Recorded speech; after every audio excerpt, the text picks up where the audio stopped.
মৃত্যুর আগে মাকে মোবাইলে শেষবারের মতো মোহন বলেছিলেন, চলে যাচ্ছি মা, আর কথা হবে না। সন্তানের শেষ অডিও বার্তাই এখন মায়ের কাছে বেঁচে থাকার একমাত্র স্মৃতি। আর সেই কণ্ঠ শুনেই বারবার কান্নায় ভেঙে পড়ছেন মা।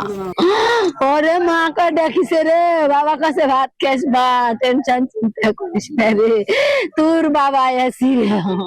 সৌদি আরবের রিয়াদের একটি সোফা কারখানায় মুহূর্তের ভয়াবহ আগুন কেড়ে নিয়েছে 16 জন বাংলাদেশির প্রাণ।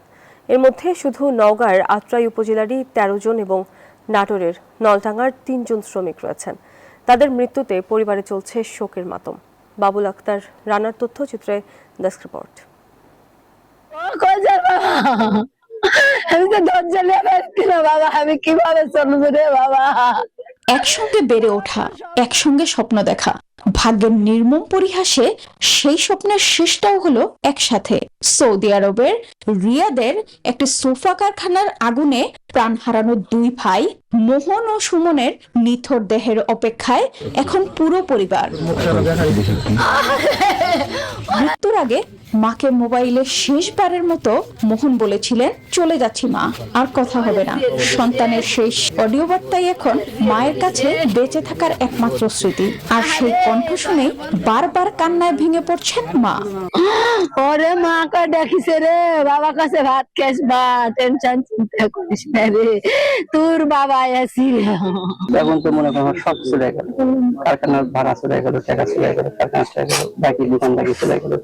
নওগাঁর আত্রাই উপজেলার কালিকাপুর ইউনিয়নের গন্ডগোহালী গ্রামের আরেক বাসিন্দা কলিমুদ্দিন। পরিবারের সচ্ছলতার আশায় তিনিও পাড়ি জমিয়েছিলেন সৌদি আরবে। সেই প্রবাসী হলো সব আশার মৃত্যু। আমাদের চাওয়ার ওই লোকগুলো, লাশগুলো আমরা দেশে চাই, আমাদের সন্তানরা আমাদের দেশে যেন ফিরে দেয়, সরকারের কাছে আবেদন এটাই আমরা চাই।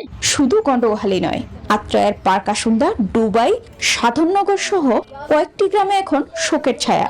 একই কারখানায় কাজ করতেন এসব গ্রামের 13 যুবক। পরিবারের মুখে হাসি ফোটাতে যারা পাড়ি জমিয়েছিলেন হাজার মাইল দূরে, তাদের ফিরতে হচ্ছে নিথর হয়ে। স্বজন আর প্রতিবেশীদের একটাই দাবি, দ্রুত দেশে ফিরিয়ে আনা হোক প্রিয়জনদের মরদেহ। কয়েকদিন আগে কথা ছিলাম যে ভাই বেতাসি অল্প দিন মাসখানেকের মধ্যে বেতা আসতে চেষ্টা করতেছি, এই কোন তো কথা আছে, ভালো থাকো, আমরা আসতেছি অল্প দিন। আমাদের চাওয়ার পরিবার সবাই যত দ্রুত লাশ বাংলাদেশে নিয়ে আসা। মরদেহ দেশে ফিরিয়ে আনতে সংশ্লিষ্ট দূতাবাসের সঙ্গে যোগাযোগ করছে প্রশাসন। Bashundhara public school and college 2026 শিক্ষাবর্ষে ভর্তি চলছে। 16 জন মারা গেছে, এর মধ্যে 13 জন হচ্ছে আমাদের রাজশাহী, নাটোরের 2 জন, একজন রাজশাহী। এখন একটা ক্লিনিক্যাল স্টপ লাগতেছে, আমরা কিভাবে আমাদের যোগাযোগ করছি। এদিকে একই কারখানায় কর্মরত নাটোরের 3 যুবকও মারা গেছেন বলে নিশ্চিত করেছে প্রশাসন। Desk report, news 24।